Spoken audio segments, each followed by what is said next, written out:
وعلى آله وأصحابه أجمعين. الصلاة والسلام عليك يا رسول الله وعلى آلك وأصحابك يا حبيب الله. وعلى آلك وأصحابك يا حبيب الله. الصلاة والسلام عليك يا رسول الله وعلى آلك وأصحابك يا رحمة للعالمين. وعلى آلك وأصحابك يا رحمة للعالمين.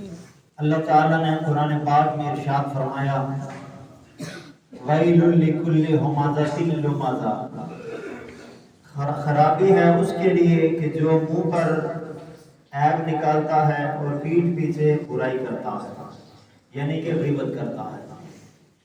حضور رحمت عالم صلی اللہ تعالی علیہ وسلم نے صحابہ سے پوچھا کیا میرے صحابہ کیا تمہیں پتہ ہے کہ غیبت کیا ہے؟ تو صحابہ نے عرض کی یا رسول اللہ صلی اللہ علیہ وسلم آپ ارشاد فرما دیں۔ تو میرے اور آپ کے پیارے آقا صلی اللہ علیہ وسلم نے ارشاد فرمایا غیبت یہ ہے کہ تم اپنے بھائی کی وہ بات کرو کہ جو اگر وہ سن لے یا اس تک خبر پہنچے تو اسے ناگوار گزرے۔ تو صحابہ میں سے ایک صحابی اٹھے، انہوں نے عرض کی یا رسول اللہ صلی اللہ علیہ وسلم جو برائی ہم بیان کر رہے ہیں اگر اس میں پائی جا رہی ہے تو کیا پھر بھی غیبت ہوگی؟ تو میرے آقا علیہ السلام نے فرمایا یہی تو غیبت ہے کہ اس میں برائی پائی جا رہی ہے اور تم اس کی پیٹھ پیچھے وہ برائی بیان کر رہے ہو۔ اگر اس میں برائی نہ پائی جاتی اور تم اس کی پیٹھ پیچھے یہ بیان کرتے تو یہ بہتان ہوتا، اور بہتان غیبت سے بھی زیادہ ہے۔ اب یہ وجہ تسمیہ کیا ہے کہ غیبت کی؟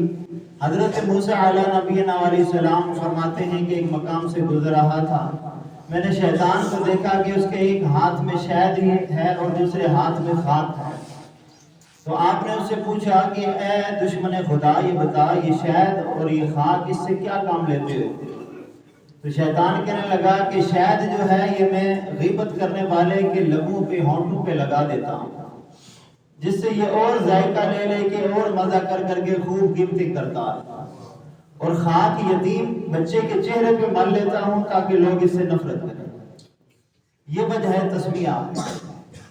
حضور رحمت عالم صلی اللہ علیہ وسلم نے فرمایا، ابن ماجہ شریف کی ابو داؤد شریف کی روایت ہے کہ میرے آقا علیہ السلام نے فرمایا معراج کی رات کو میں نے دیکھا کہ کچھ عورتیں اور مرد چھاتیوں کے بل لٹکے ہوئے ہیں اور ان کو ان کا گوشت کاٹ کے دیا جاتا ہے اور وہ خود اسے کھاتے ہیں۔ تو میرے آقا علیہ السلام نے پوچھا جبریل یہ کون لوگ ہیں؟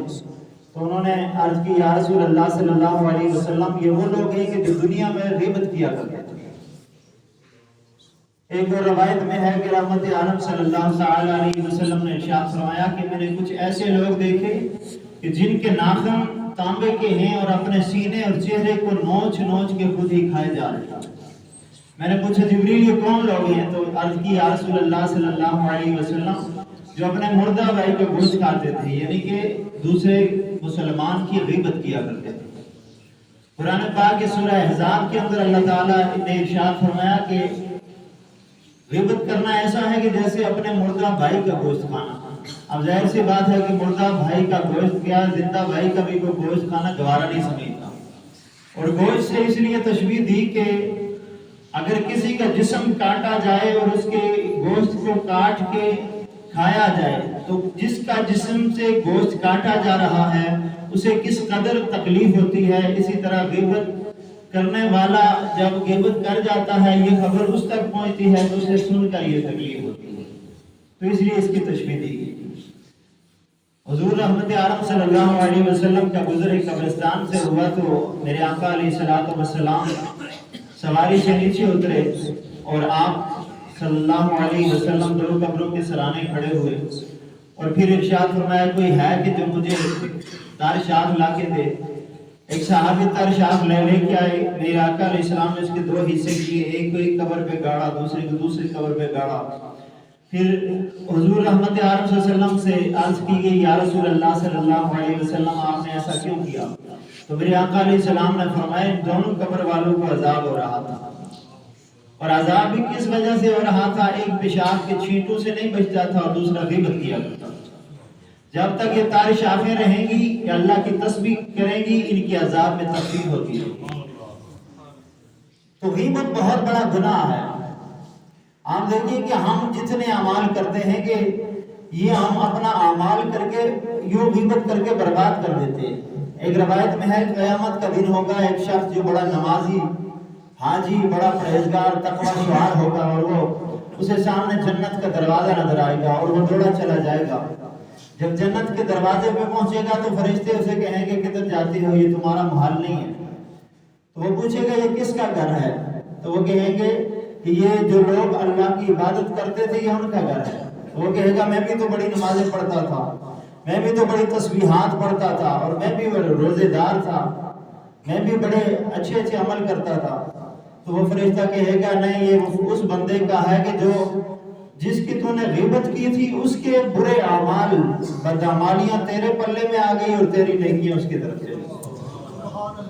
ہمارا یہ حال ہے کہ ہم نماز بھی پڑھتے ہیں، غیبت بھی کرتے ہیں، روزہ بھی رکھتے ہیں، غیبت بھی کرتے ہیں، اور ساتھ تسبیحات بھی پڑھتے ہیں، غیبت بھی کرتے ہیں، اور ساتھ بڑے بڑے یعنی کہ ہمارے پاس اعمال ہوتے ہیں، تہجد گزار، اشراق، اوابین اور چاشت پڑھنے والے، لیکن پھر کیا ہوتا ہے کہ جتنی زیادہ ہم عبادات کرتے ہیں اتنی زیادہ غیبت کر کے ایسا ہو جاتا ہے جیسے ایک بچہ تختی لکھتا ہے اور بڑی محنت سے لکھنے کے بعد اس تحریر پہ پانی ڈال کے سارا صاف کر دیتا ہے۔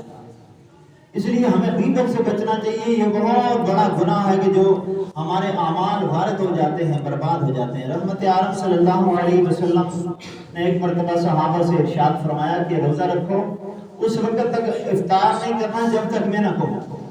اب ایک صحابی آتا گیا، اجازت لیتا گیا، افطار ہوتی گئی۔ ایک شخص آیا، اس نے کہا یا رسول اللہ، میرے گھر میں 2 خاتونیں ہیں تو انہوں نے بھی روزہ رکھا ہے، وہ آپ سے افطاری کی اجازت طلب کرتی ہیں۔